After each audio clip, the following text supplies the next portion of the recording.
miarabantsika rehetra ary faly mifankahita amintsika atao anatin'izao a fifampizarana amin'ny alalan'ny feo sy ny sary eto amin'ny pejy izao. Voninahitra ho an'Andriamanitra indray ny mbola fafahako mizara amintsika androany. Zava-panahy mifampizara isika mandray amin'Andriamanitra tsy to. Ary ny lohahevitra nosafidiko tamin'ity andro anio ity dia ny amin'ny vokatry ny fanahy. Zay zany no ho resahantsika, ho zarazaraintsika izy ity satria tsy possible ho voaresaka indray mandeha sinon lava be ny famoaboasana. Ary zay no nahatonga resy lahatra hoe zarazaraiko izy ity. Zarazaraiko anankisivy ity fizarana ity. Ny vokatry ny fanahy dia fantatsika haitsika ny toko sy andininy ao amin'ny Galatiana toko 5:1 2:roapolo sy 7:3. Misy anankisivy ny vokatry ny fanahy dia ny fitiavana, ny fifaliana, ny fiadanana, ny faharipo, mora fanahy, ny fanaovan-tsoa, ny fahamarinana, ny fahalemem-panahy ary ny fahononam-po. Zay izy anankisivy. Fa ny zavatra ho resahantsika androany dia ny vokatry ny fanahy fitiavana. Izay zany no anombohantsika ity andro voalohany ity, ny amin'ny hoe fa ny vokatry ny fanahy dia fitiavana. Dia izay no ho voaboasantsika eto sy hitondrantsika fifampizarana eo ambany ny fitarihan'ny fanahy masina sy ny fahendren'Andriamanitra. Afaka vetivety ary sika misaotra anao zay Jesosy raha mbola nomenao tombonandro, misaotra ny amin'ny fahasalamana, misaotra tompo ray tsy to satria ilay famonjena noentinao sy naseho anao tamin'ny alalan'ny Kristy Jesosy zanakao no mbola anton-javatra rehetra anton'izao fifampizarana izao. Manoloana anay ny teny velarinao eto, ianao ane no mitondra ny révélation sahaza.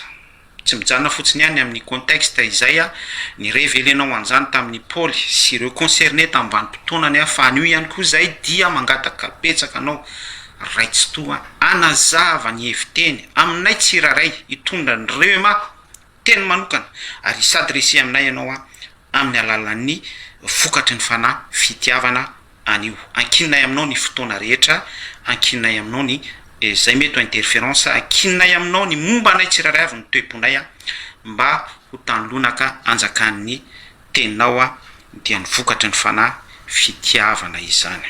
Amen. Ny anaran'i Kristy Jesosy no entinay foana manambara sy entinay manome voninahitra anao ray tsy to.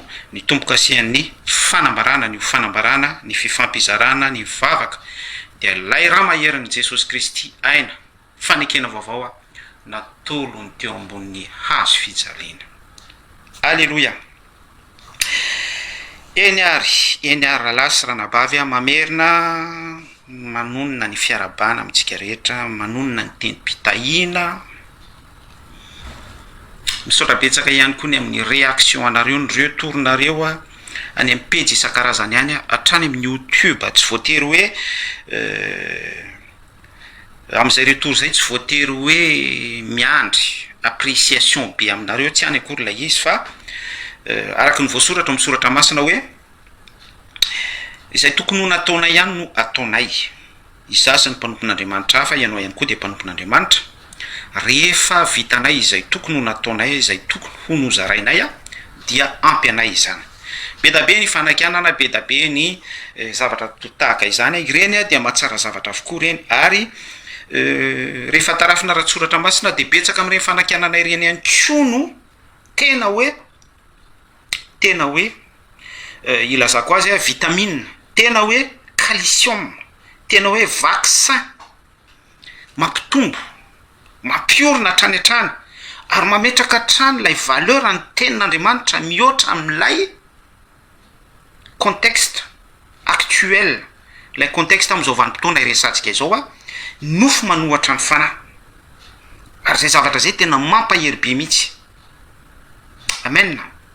Isaorana ihany koa nareo ny amin'ny partage, isaorana ianareo izay tsy mitsambitombo ao amin'ny abonné tsy abonné amin'ny page ny tena hoe intéressant fa ianareo abonné ao amin'ny Kristy Jesosy, ao amin'ny sitrapon'Andriamanitra.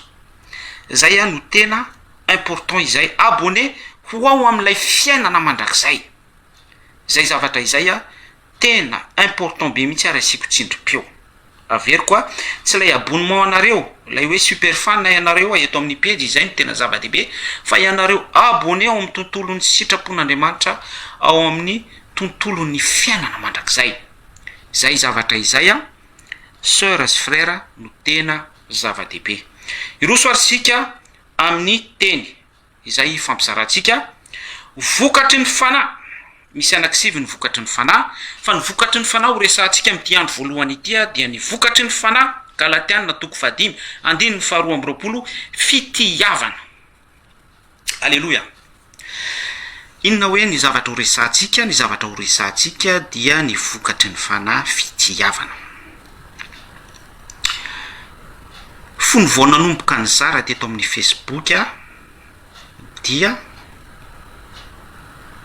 ny émission voalohany nataoko tamin'izany, vidéo efa taloha be mihitsy, il y a 6 ans passé, YouTube ihany koa, dia ny amin'ny resaka hoe fanahy mampiaina, esprit mianimé. Ho aza vaiko hoe ny anton'izay fampidirana izay.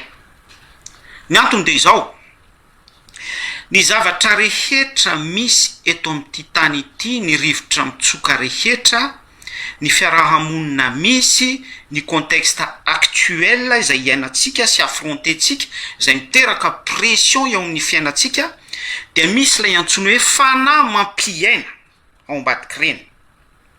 Averiko tsara hoe ny zavatra rehetra izay iainantsika, ny contexte actuel manindry eo amin'ny fiainantsika, ny fiarahamonina, eo amin'ny tontolo maha olona anao, ianao irery amin'ny fiainanao andavanandro, dia misy ny antsoina hoe fanahy mampiaina, esprit mianimé. Ny anton'izay dia iresaka vokatry ny fanahy isika eto. Ny zavatra mihetsika rehetra dia ilay fanahy mampiaina io no manetsika azy. Ny olona anankiray eto dia miresaka amin'ny être animé, fa tsy miresaka amina zavatra immortel tahaka ny hoe latabatra, plastika, tsy misy fanahy manetsika ao anatin'ireny, fa ny olombelona izay etsehan'ny fanahy no miasa amin'ny alalan'ireny, tahaka ny hoe fiara, tahaka ny hoe sinisisa be da be. Isika manam-panahy, isika izay mitarafy ny vokatry ny fanahy ao anatintsika no miasa eo ambonin'ireny zavatra ireny, tonga maître n'ireny zavatra ireny. Zay le kisarina organigramme kely. Vokatry ny fanahy, fitiavana. Ny zavatra misy dia tsy ampy fitiavana. Tsy ampy fitiavana, tena banga be mihitsy ny resaka fitiavana. Mialatsiny itenan'ity, tena hoe banga be sœur sy frère. Zafady misy zavatra manipulé kely vetivety. Banga be mihitsy ny fitiavana eo amin'ny fiarahamonina. Ary raha mijery ny cas eto Madagasikara isika, dia rotodrotika ny fiarahamonina hatrany amin'ny toeram-piangonana, satria tsy misy an'ilay fitiavana, tsy misy an'ilay esprit mianimé an'io fitiavana io. Manjaka ny ady la politique, manjaka ny insécurité, manjaka ny von'olona, manjaka ny karazana sorona mivantana na akolaka. Hitatsika teto nataoko publication foy de foy tany amin'ny pejy diloilo fanosorana, ilay resaka sorona, ny resaka douane Andranoro izay efa nisy nanadio tena sy ny laza ny fahamarinana fa tsy concerné amin'izany ny mpandala ny fomban-drazana, tsy de hidirantsika izay, fa ilay tena tsindrina dia hoe manjaka ilay tsy fitiavana, satria banga ilay vokatry ny fanahy fitiavana izay hidirantsika ny fanazavana an'io rehefa avy eo. Ary tsy eto Madagasikara ihany fa ny contexte manerana amin'izao tontolo izao, ny ady any Israel tsy misy kio ilay fitiavana. Nefa fantatsika tsara fa Israel dia terre sainte, sous guillemets zay ao anatin'ny parenthèse zay hoe terre sainte ao anaty baiboly zany fa rehefa mandeha ny détail dia hoe mbola terre sainte ve Israel, mbola terre sainte ve ny olona anankiray, mbola vatana saint ve ny olona anankiray. Zay lay détail tiako atongavana. Tsy ampy ao ilay fitiavana, tsy ampy ary banga zéro ilay vokatry ny fanahy. Ny Matthieu 4:4, Matthieu 4:20, rehefa ny resaka tamin'i Kristy Jesosy ny pahay lalàna, ny antokony pahay lalàna tamin'ny vanim-potoana ny araky ny contexte eto amin'ity Matthieu toko 4 ity tena metra-panontaniana izy ireo hoe didy manao ahoana moa tompoko no lehibe indrindra. De ny teny Jesosy Kristy hoe ny fitiavana zany lehibe indrindra, io fitiavana banga am'izao fiarahamonina io zao no lehibe indrindra. De ny précisény Jesosy Kristy tao tsara mihitsy hoe tiavany Jehovah Andriamanitra ao amin'ny fonao rehetra, fanahinao rehetra, ny sainao rehetra, ny herinao rehetra. Deutéronome toko 4:5. Matthieu 22:37-38. Tiavany namanao tahaka ny tenanao. Levite kosa toko 5:20.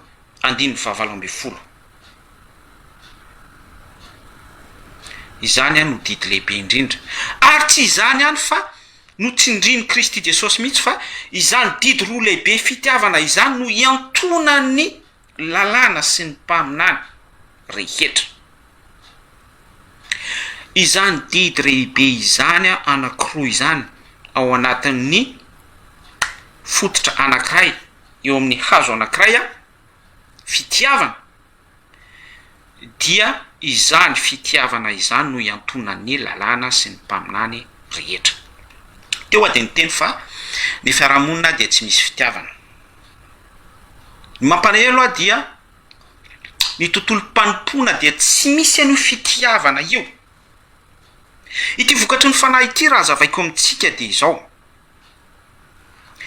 Ny olona anankiray nanolo tena ho an'i Jesosy Kristy, ny aika izy fampanota ny fafany Jesosy Kristy tamin'ny rany arak'ilay asa-pamonjena teo amin'ny hazo fijaliana, natao batisa Romanina toko 9, ilay olona no levon'Andriamanitra arak'ilay kisary contexte hazo fijaliana ny fahotany, nezany izy natao batisa amin'ny Kristy dia natao batisa ho amin'ny fahafatesana. Dia misy an'ilay fiainam-baovao mitsangana ao anatin'izay Romanina toko 9.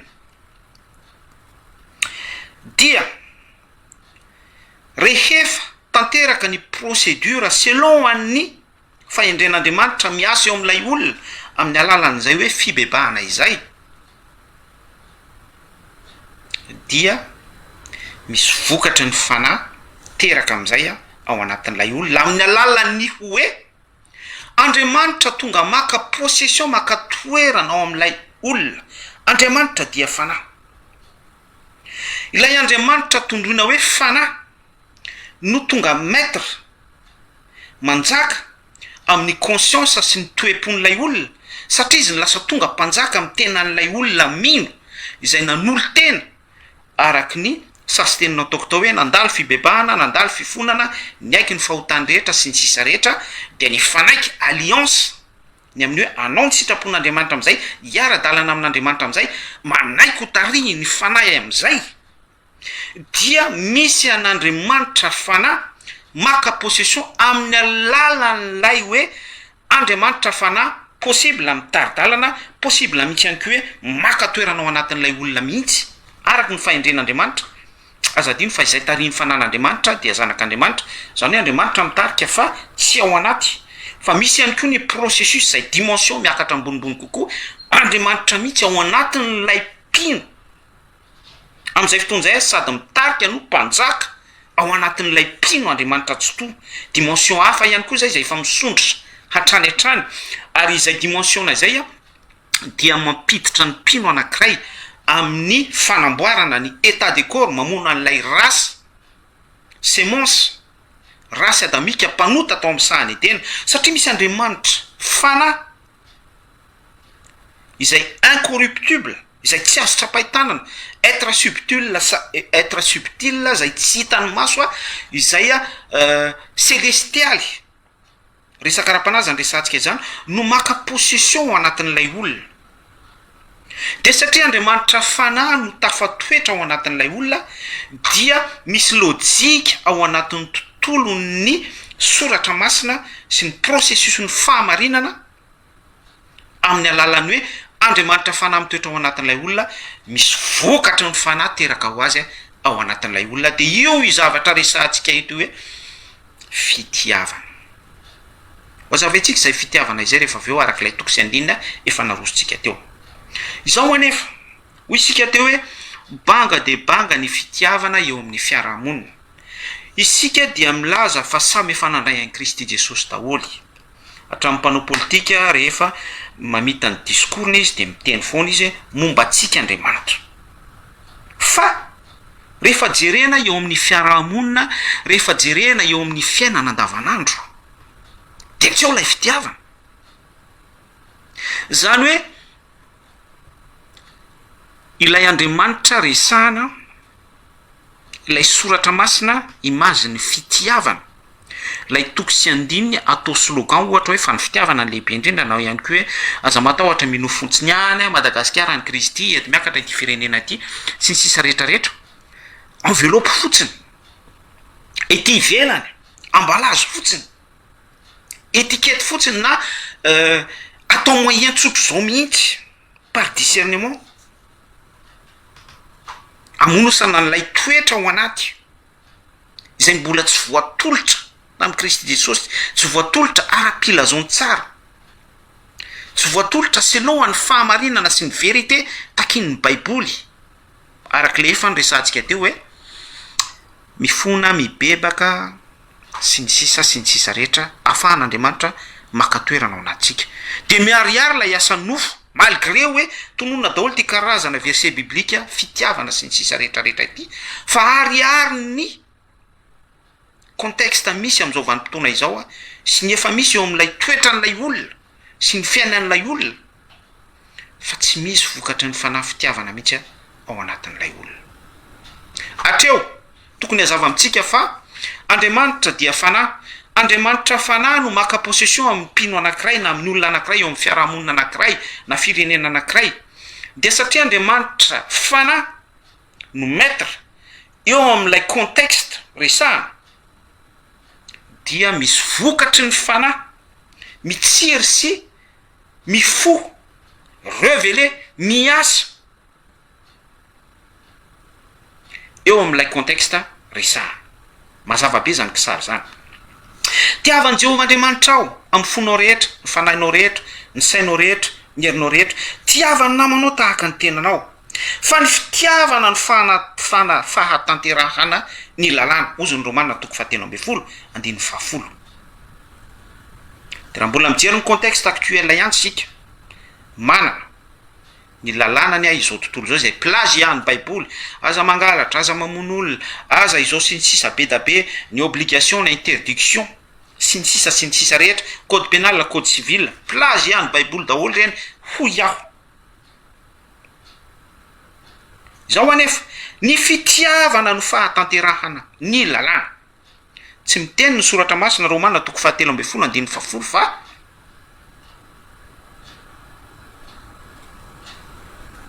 raha te ahatanteraka lalàna na hoe possible ny fantanterahana amin'ny alalan'ny lalàna, fa raha dikako tsotra be ny fanazavana amin'izay Romanina 7:7-10 izay de hoe rehefa manam-pitiavana ny olona anankiray, tanteraka ao amin'ny tenan'ny olona anankiray ny vokatry ny fanahy fitiavana, dia marina tsy voatohatry ny contexte ny lalàna manameloka sy ny mandidy sy ny mandrara sy ny sisa be da be ny olona anankiray. Rehefa tanteraka amin'ny hoe tiavan'i Jehovah Andriamanitra ao, izany hoe tsy didina intsony lay mpino, fa misy vokatry ny fanahy ao anatiny, satria lay Andriamanitra fanahy mihitsy no efa unité miaraka aminy, manana union en diapason miaraka aminy. Manahafa taky ny anahafako an'i Kristy ozy Paoly, manahafa ianareo taky ny anahafako ny raitry tozy Jesosy Kristy. Rehefa tanterako amin'ilay mpino mba ho iray ihany izy rehetra tahaka anao iray amiko raitry tozy Jesosy Kristy, ary ho tsara ilay fanazavana. Izay vokatry ny fanahy izay rehefa marina ao amin'ilay mpino araky ty Romanina 7:10 ity, dia ilay vokatry ny fanahy Galatiana 5:17 tsy misy lalàna manohatra an'izany. satria ilay andriamanitra fanahy andidiny lalàna hoe tiavany Jehovah Andriamanitra reo amin'ny fonareo ny sainareo ny fanahinareo ny herinareo ny herina ny mombanareo rehetra no miara-mitoetra atao anatiko ao amin'ny tenan'ilay mpino anankiray. Ka satria Andriamanitra efa maître sy mitoetra ao amin'ny tenan'ilay mpino anankiray dia mamokatra vokatry ny fitiavana mazava ho azy, satria matoa Andriamanitra tafatoetra ao amin'ilay mpino dia ifanaiky va ny roa ho tafaradalana va ny roa raha tsy ny fanaiky. Nisy alliance, nisy fifanekena, nisy fitiavana tanteraka nofiray amin'Andriamanitra tsy toy isika ao amin'ny tontolo ara-panahy. Zay dia mamelika sary ny Efesiana 5 fanambadiana Kristy sy ny fiangonana. Amen. Aviriko tsara. Etoa ny Matthieu dia miteny fa didy manahoana moa lehibe indrindra tiavan'i Jehovah Andriamanitra amin'ny fonao rehetra, zany hoe ianao dia orientena, didina, hity. Fa kosa par rapport amin'izay hoe didy lehibe indrindra zay iantona ny lalàna sy ny mpaminany zay, dia nisy opportunité avy any an-danitra, nisy fahendren'Andriamanitra.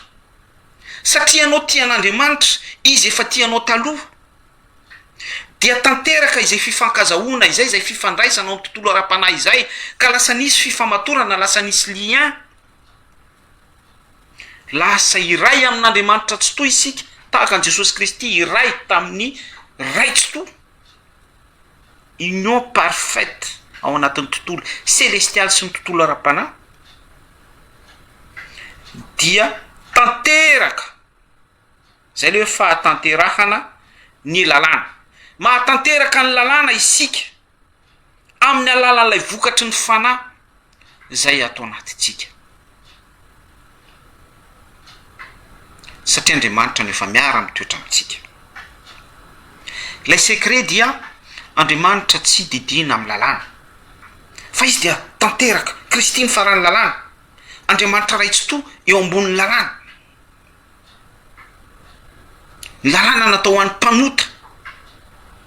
Andriamanitra dia fitiavana, Andriamanitra fitiavana, zay natiorany amin'ny Andriamanitra azy no miditra sy mitoetra atao anatintsika. Dia satria Andriamanitra tsy ao ambany lalàna sy tsy baiko ny lalàna, dia tonga tsy fehezany lalàna. Za tsy miteny hoe mpandika lalàna, isika tsy fehezany lalàna, tsy ndriko tsara, fa kosa ilay Kristy, ilay Andriamanitra tsy toa miasa amin'ny alalan'i Kristy Jesosy, miara mitoetra atao anatintsika amin'ny alalan'ny fitiavany, vokatry ny fanahy, tonga fahatanterahana lalàna, ilay vokatry ny fanahy mihetsika atao anatintsika. Tia an'Andriamanitra tsy toy isika, tia ny namantsika, ny rahalahintsika, ny voazaintsika ao amin'ny tompo sy ny sisa rehetrarehetra isika.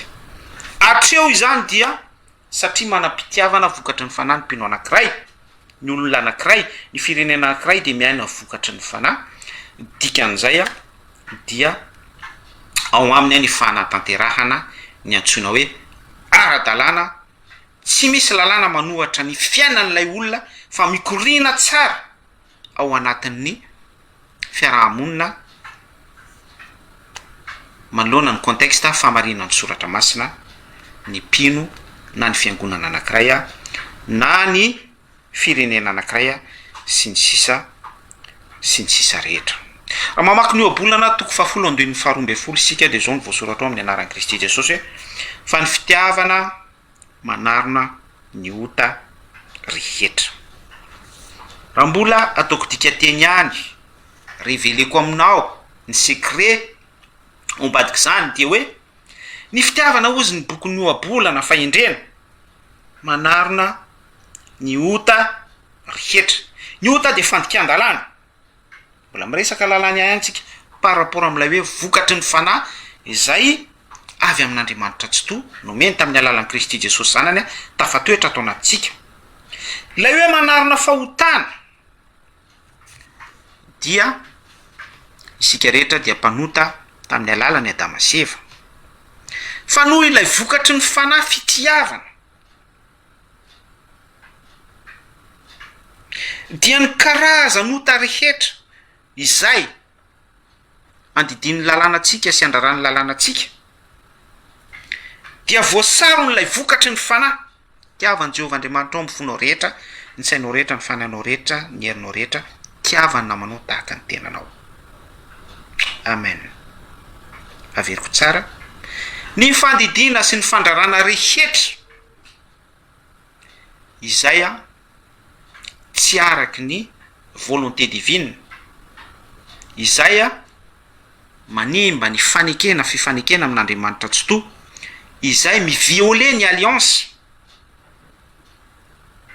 izay miperse ny testament sy ny sisa be da be izay afaka ilazantsika azy, dia misy fitiavana vokatry ny fanahy araka io abolana 7:12 io afaka manarona an'izay.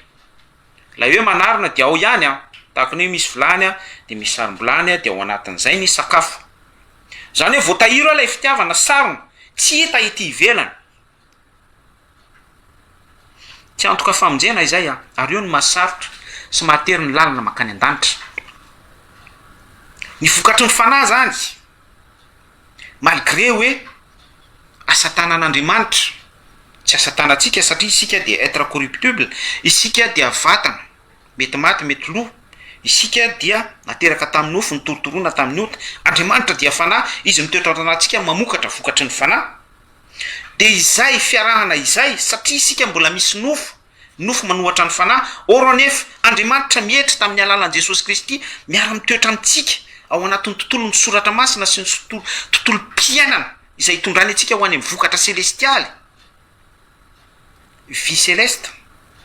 Dia ao anatin'izay misy fanahy sy nofo miara mitoetra. Andriamanitra dia fanahy, isika ilay nofo izay transformena, transfigurena, isika izay hovaina, mandalo métamorphose sy ny sisa rehetrarehetra, petit à petit makany amin'ny fahaterahana indray, fa indren'Andriamanitra avokoa zany rehetrarehetra izany. Dia ao anatin'izay contexte izay dia mipetraka tsara ny famarinan'ny soratra masina ho abolana 7:12, satria tsy imedia ilay fanovanantsika izay ateraky ny nofo dia nofo, izay ateraky ny fanahy dia fanahy, dia manarona fahotana alohan'Andriamanitra. Zay no nahatonga ny teny teo hoe tsy avy hatranytsika dia voavonjy, fa kosa efa voatahiry ao anatin'ny famonjena. Tsy misy marombaka atsika satria tsika eo an-tanan'i Kristy Jesosy, eo an-tanany ray tsotoa amin'ny alalan'i Kristy Jesosy, eo an-tanan'Andriamanitra tsotoa amin'ny alalan'ilay vokatry ny fanahy,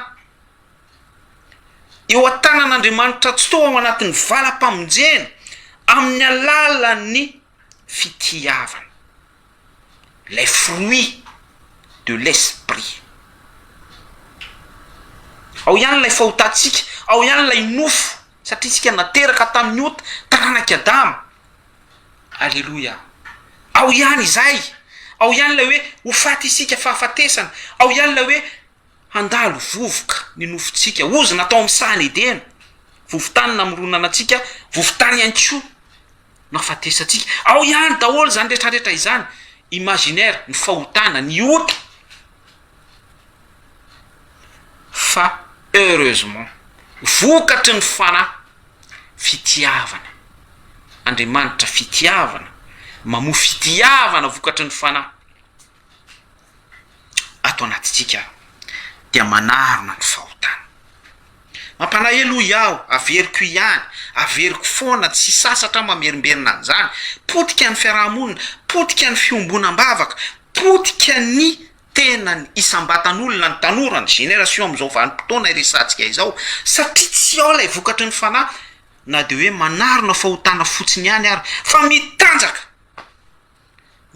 isika, mitanjaka ny fiarahamonina, mitanjaka ny ankizy, mitanjaka ny tanora, satria tsy ao ilay vokatry ny fanahy manarona fahotana. Allez voir sur les réseaux, allez voir partout, allez voir ny zatovo, ny tanora à l'âge de puberté mitanjaka ary mbola zazara ny sasany de ampitanjahana eny am' réseau pour afahana manao intéressé, afahana mahazo zaino, afahana zao sy zao be da be zay tsy araky ny sitrapon'Andriamanitra, mampanaelo mitanjaka satria tsy ao lay vokatry ny fanahy manarona fahotana.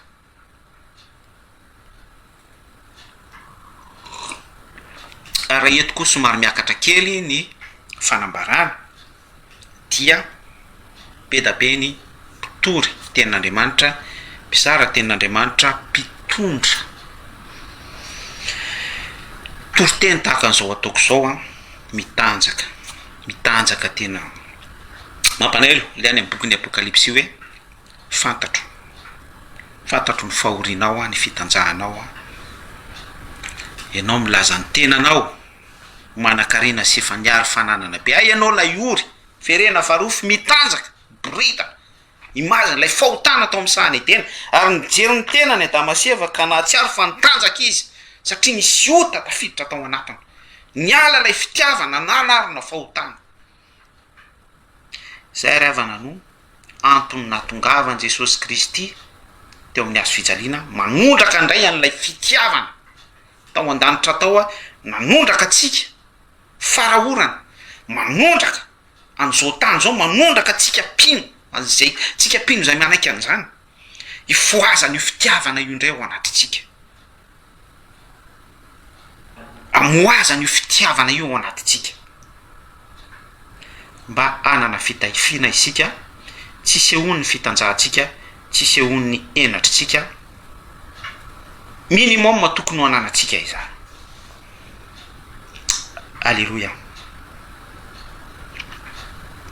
Hoy teo hoe izay no antony nisehon'i Kristy Jesosy.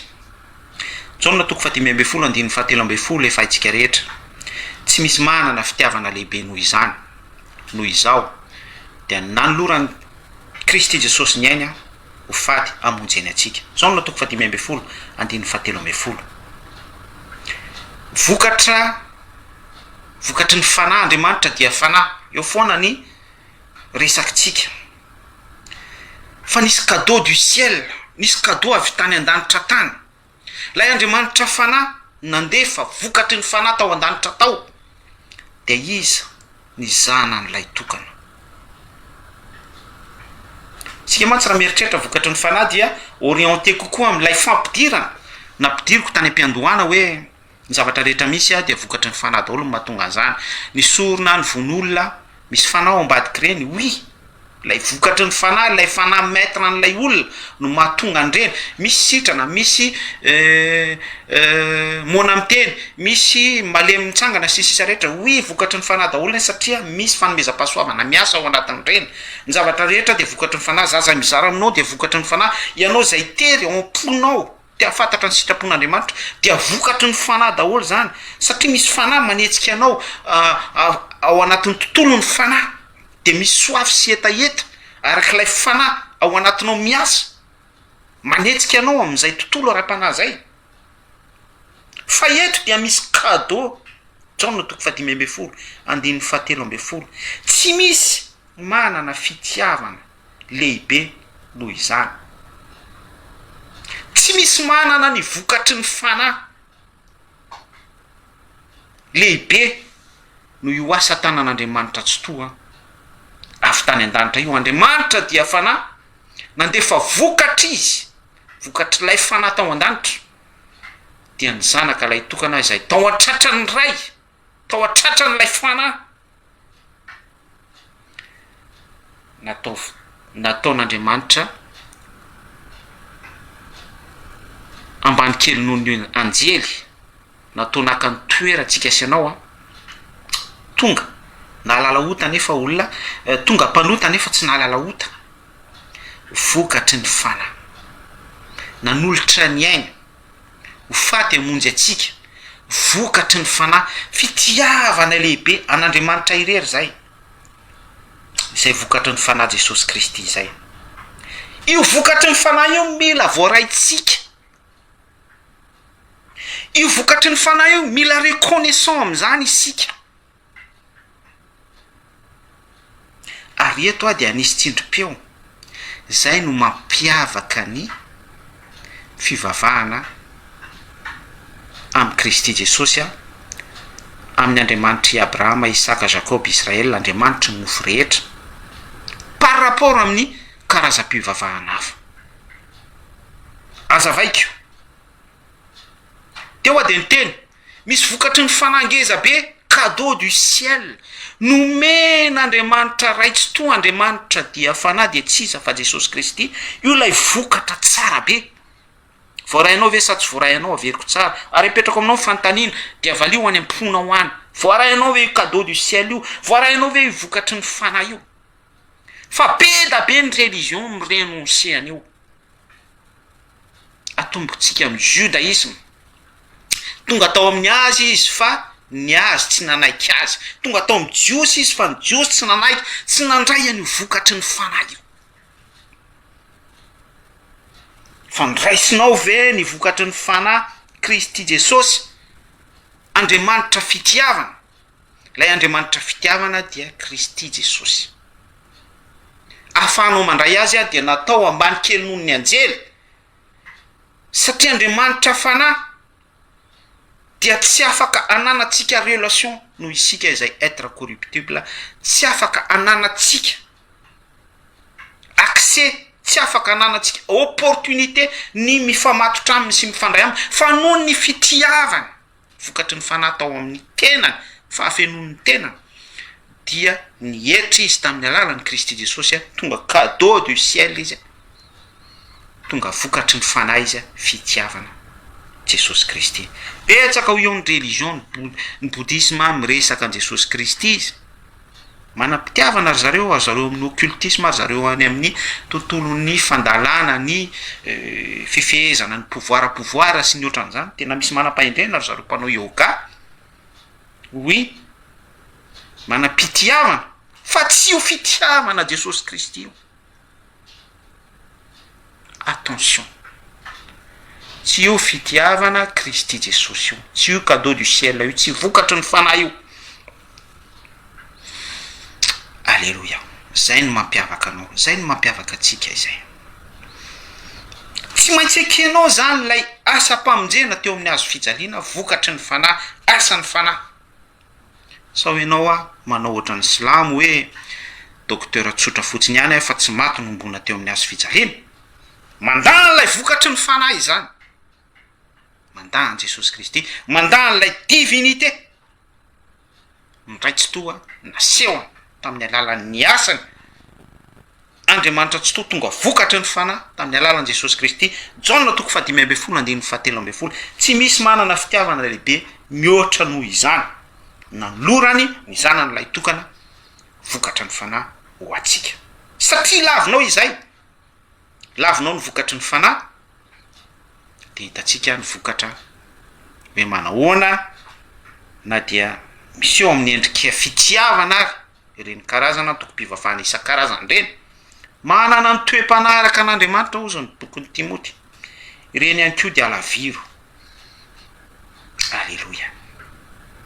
Dia ainsi de suite ary zareo mpandala ny bouddhisme ho iaho teo, mpandala ny yoga, tena manam-pitiavana, manetry tena sy ny sisa be da be, fa amin'izareo maître sage fotsiny Jesosy Kristy, fa tsy ilay fitiavana nanolotra ny ainy, tsy ilay vokatry ny fanahy laviny zany. Azonao ngamba le zavatra tiana ampitaina.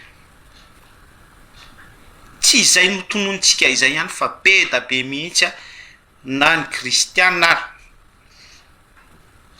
tsy deta tsy voazava eo amin'ny fiainany andavanandro, fa maty tamin'ny fiainany marina, misy an'ilay vokatry ny fanahy marina velona ao aminy sy eo amin'ny asa-panimpony andavanandro sy ny fiarahamonina isiny ao amin'ny tokantranony, tsy velona ao aminy, tsy marina taminy en esprit en vérité, araky ny fahamarinana ny soratra masina, araky ny alliance, ny fanekena tokony fanekena tamin'Andriamanitra tsy to tamin'ny alalan'ny Kristy Jesosy zanany, tsy marina amin'ilay vokatry ny fanahy.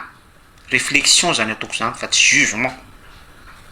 Dia zava-poana dia zava-poana mitovy amin'ilay antoko-pivavahana isan-karazany ny resantsika teo ihany, mitovy amin'izao tontolo zao izay tsy reconnaissante, izay mandany divinité, mandany ilay vokatry ny fanahy jaona toko fadimy ambe folo andiny fahatelo ambe folo jesosy kristy mitovy any zany fa tsy sahala fotsiny any ka mila somary manaitra ny conscience satsika kely isika par rapport am'izay detay no zaraintsika raha-tsoratra masina izay vokatry ny fana tsy misy fitiavana lehibe mihoatra ny nanoloran'andriamanitra tsy to jaona toko fadimy ambe folo andiny fahatelo ambe folo any zana n'lay tokana cadeau du ciel vokatry lay fana andriamanitra fana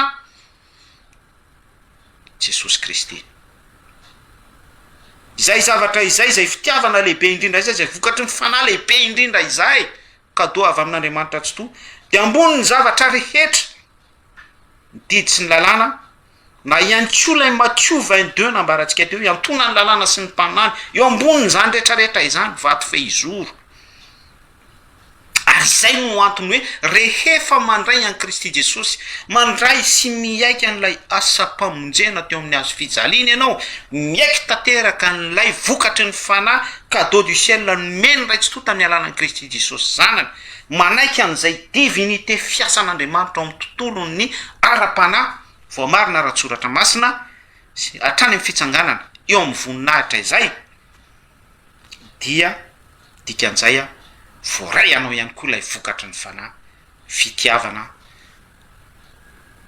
resantsika eto satria voaray anao ny Jesosy Kristy voaray anao ilay asa-pamonjeny Kristy Jesosy voaray anao sy marina eo amin'ny fiainanao lay fanombohana ny otatsika teo amin'ny azo fijaliana dia nisy fitsanganana niaraka tamin'izay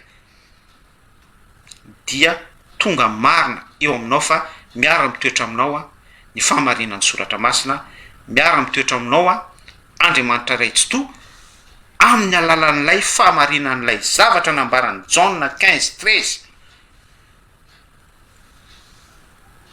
natoko sy marina isika nino ary nanafaka atsika izy ho afaka amin'ny tsy fahamarinana rehetra amen tsara ny tompo raha lasa ranabavy tia koa voaray anao zany detay azavaintsika izany izahako azavaina tsotsotra afahantsika mandray ny tena hevitra ambadika sy afahantsika hoe tena consciente amin'ny lanja amin'ny soratra masina détail par détail minimum hatrany mibitika indrindra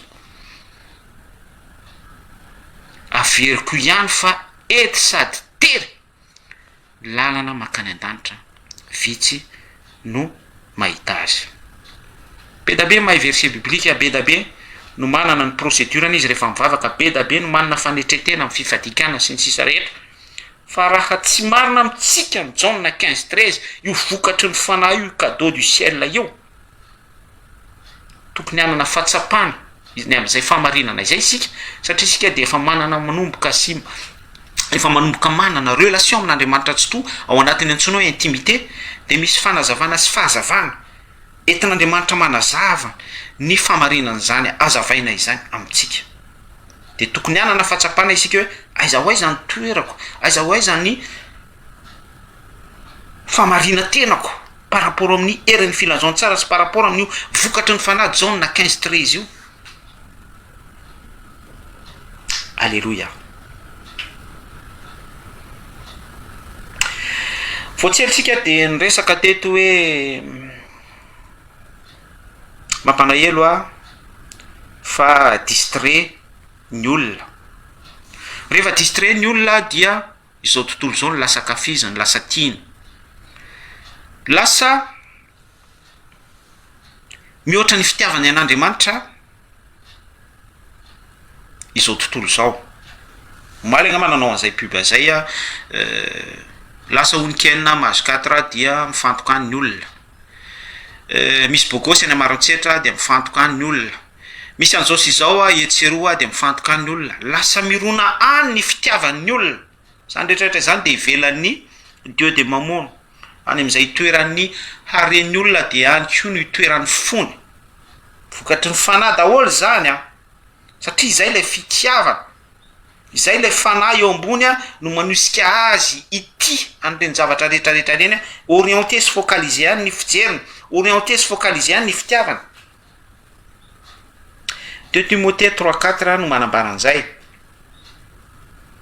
indrisy fa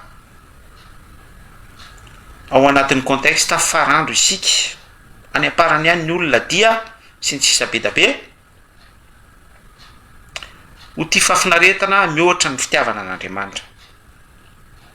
Ny anton'izay dia satria tsy ilay vokatry ny fanahy Kristy Jesosy cadeau du ciel Jaona 5:7 tsy ilay fitiavana Andriamanitra fitiavana mamokatra vokatry ny fanahy, tsy ilay Andriamanitra fanahy, Andriamanitra fitiavana mahazo toerana ao anatintsika.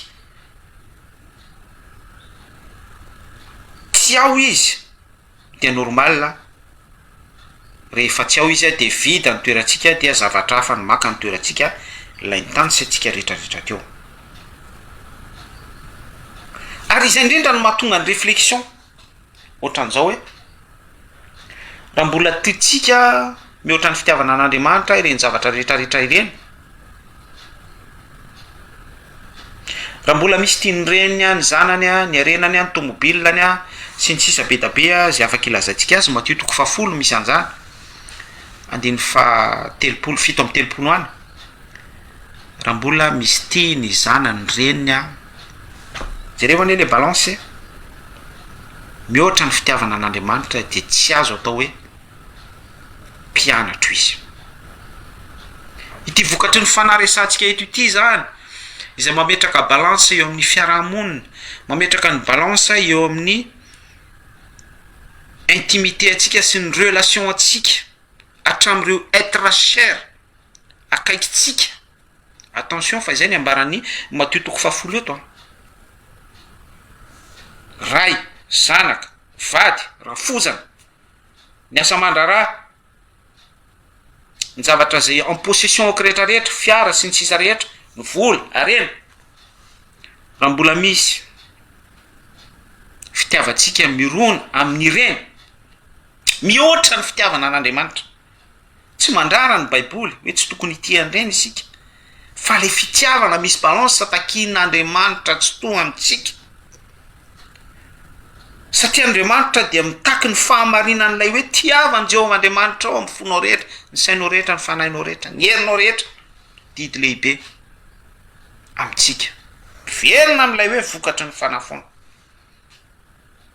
Ka raha ataoko tango tokana ny fizarana, zava-dehibe ny vokatry ny fanahy, satria io vokatry ny fanahy fitiavana izay resantsika eto io no moantoko ny famonjena ao atsika. Io vokatry ny fanahy fitiavana io no mitoetra atao anatsika, dia io no manampy atsika betsaka amin'ny fahatanterahantsika par rapport amin'ny soratra masina. Averiko tsara hoe io vokatry ny fanahy io fitiavana io no mamoa anatintsika, dia io no misambotra atsika sy mitarika atsika ho amin'ny fahatanterahana izay tokony ho tanterahana sy toavina, ankatoavina sy tokony efaina amin'ny contexte hoe sitrapon'Andriamanitra.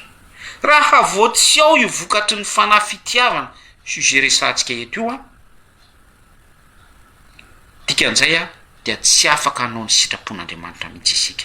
Afaka programmentsika ny fifadikana, afaka programmentsika ny fivavahana sabotsy lahady, sabotsy an'izay mitandrana sabata araka le contexte hoe sabatiste izy, lahady an'izay milaza azy ambany fahasoavana, afaka miteny daholo isika araka ny contexte sy ny religion zay hijorontsika, naram-piangonana zay hijorontsika, fiangonan'ny mpandresina, ny fiangonan'ny tsy fantatra, na fiangonany tsy tiaminona naram-piangonana be da be. Fa raha vao tsy ao io vokatry ny fanahy fitiavana io izay manome vahana atsika sy mitarika atsika hitian'Andriamanitra mihoatra amin'ny fitiavana ny zavatra rehetra, dia tsy afaka atanteraka ny sitrapon'Andriamanitra isika. Jesosy Kristy dia niteny an'izao izy ny haniko hoy izy dia ny manao ny sitrapon'ny ray. Dikan'izany dia ny sakafon'i Jesosy Kristy dia mandeha arak'ilay vokatry ny fanahy ao anatiny tanteraka amin'ny sitrapon'ny ray. Amen. de izay ihany koa ny kisary ambarany amin'ny hoe manahafa ianareo a izay ny tokony ho tahafintsika tahaka ny anahafako any ray jesosy kristy manambaran'izay zay nambarany paoly apôstôly ihany koa any amin'ny epistiliny any amin'ny filazantsarany amin'ny hoe manahafa ianareo tahaky ny anahafako any kristy izany hoe izay no tahafintsika izay no imazy tsy maintsy velona atao anatintsika tsy mahazo fotsiny ihany fa hoe velona atao anatintsika mihitsy tanteraka amin'ny sitrapon'andriamanitra amin'ny alalan'ilay vokatry ny fanahy tsy isika ny manatanteraka fa ilay vokatry ny fanahy no miasa atao anatintsika ary isika lasa moyen ahafahan'andriamanitra miasa amin'ny alalan'ilay vokatry ny fanahy izay andriamanitra fanahy mahazo toerana atao anatintsika fa miasa amin'ny alalan'ny vokatry ny fanahy mianime atsika sy mampitempo atsika ahafahantsika ho marina ara-tsoratra masina sy ho marina araky ny fahamarinana tenin'ny soratra masina sy izay recommandation takin'ny alliance izay eo anatin'ny fanekena ny fanekentsika fifaneken'andriamanitra amintsika isika manaika ao anatin'izay alliance izay amin'andriamanitra tsotoa amaky soratra masina isika amaranantsika azy a Romana toko fahavalo a ampahirezako atsika ihany koa Romana toko fahavalo alleluia Romana toko fahavalo a ny famonjen'i Kristy ny mino azy izay miatomboka amin'izao fiainana izao ary mbola ho tanterahina ho mandrakizay mifamatotra izany zavatra izany a na miatomboka tamin'izany ary ho famonjena atsika sy famonjena andreo zay voafatotra atao anatin'izay contexte izay tamin'izany église primitive sy isika izao a ary ho mandrakizay Romana toko fahavalo a andiny faha 5:30 ampahirezako atsika iza no asaraka atsika amin'ny fitiavany Kristy amin'ilay vokatry ny fanahy jerevy tsara ilay efim-panasongadin'ny soratra masina zany hoe rehefa misy vokatry ny fanahy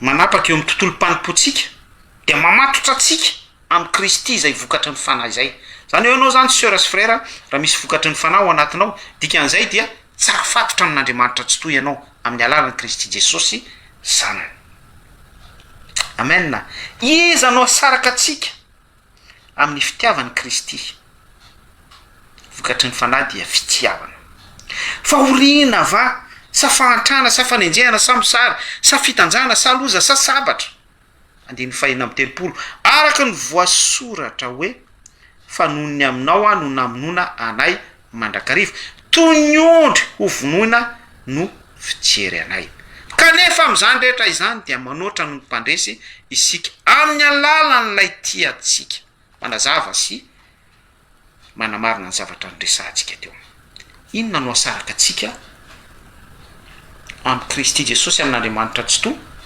raha ohatra ao ilay vokatry ny fanahy zay mamatotra atsika amin'ny tontolo mpanekena amin'ny alalan'ny ao anatin'ny fanompotsika fahoriana vialatra voamaso ve délestage ve tsy fisina ve sy ny sisa be da be za de miteminanao fa be da be nefa miverin-dalana satria tsy tao ilay vokatry ny fanahy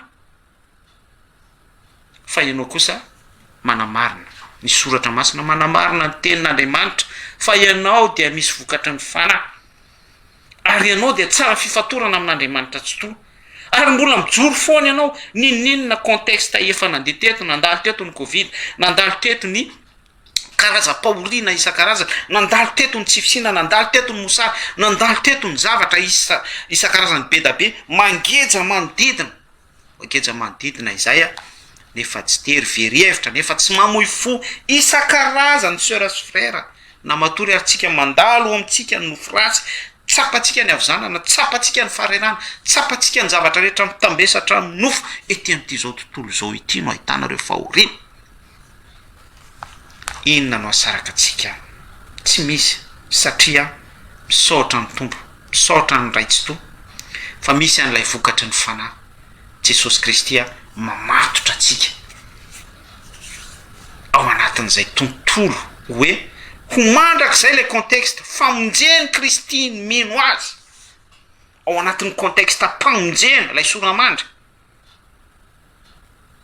dia fatoran'ilay vokatry ny fanahy tsy ho tafasaraka amin'ilay famonjena isika, tsy ho tafasaraka amin'Andriamanitra isika, fatoran'ilay fitiavana, fatoran'ilay Jaona 15:13 Jesosy Kristy nanolotra ny ainy teo amin'ny hazo fijaliana. Izay fanekena izay no mamatotra antsika fanekena vaovao, tsy ananany devoly fahefana, tsy ananany devoly usurpation, tsy ananany démonie, fanapahana.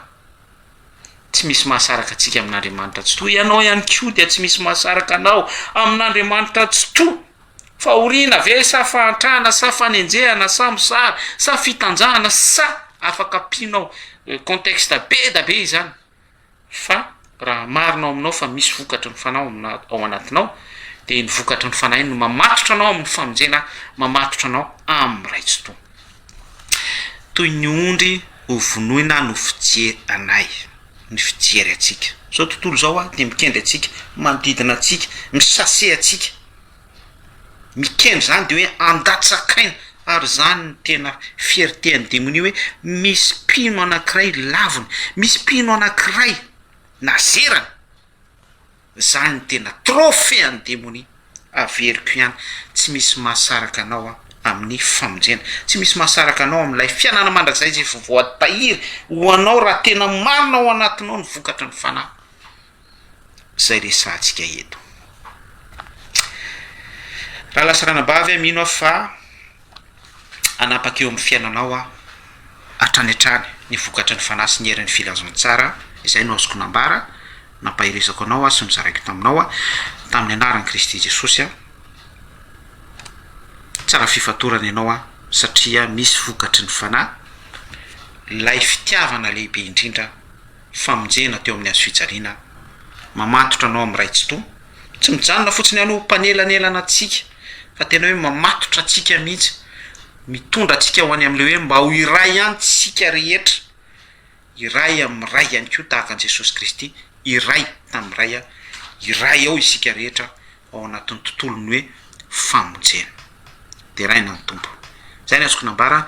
Misaotra ray tsy to ny amin'ny teny voazara, misaotra ny amin'ny contexte noresahana teto, vokatry ny fanahy fitiavana. Betsaka ny mbola tia nambara fa ianao no angatanay hitondra ny ireo masin'ny révélation any am-pona ihany, ahafahanay mahazo fanambarana ankoatran'izay efa voazara teto sy ny fampizaranay teto. Ny dera sy ny voninahitra dia manao irery ihany tehirizo amin'ny alalan'izany vokatry ny fanahy izany izahay, anana tombonandro foana expérimenté ny fahatsaranao ity amin'ity zao tontolo zao ity, ary ihany koa ho témoin ny amin'ny vokatry ny fanahy fitiavana izay nozarainao taminay teto indray tamin'ity andro anio ity. Amin'ny anaran'i Kristy Jesosy voninahitra ao andray tsy to. Amen. Amanaraka indray sika dia mijery ny vokatry ny fanahy faharoa fifaliana. Tahiny Jesosy daholo fitiavana mamibe arak'ilay vokatry ny fanahy miresahantsika teo ara-tsoratra masina no manao akoho veloma atsika rehetra ao amin'ny Kristy Jesosy. Mirary soa, sœurs sy frères.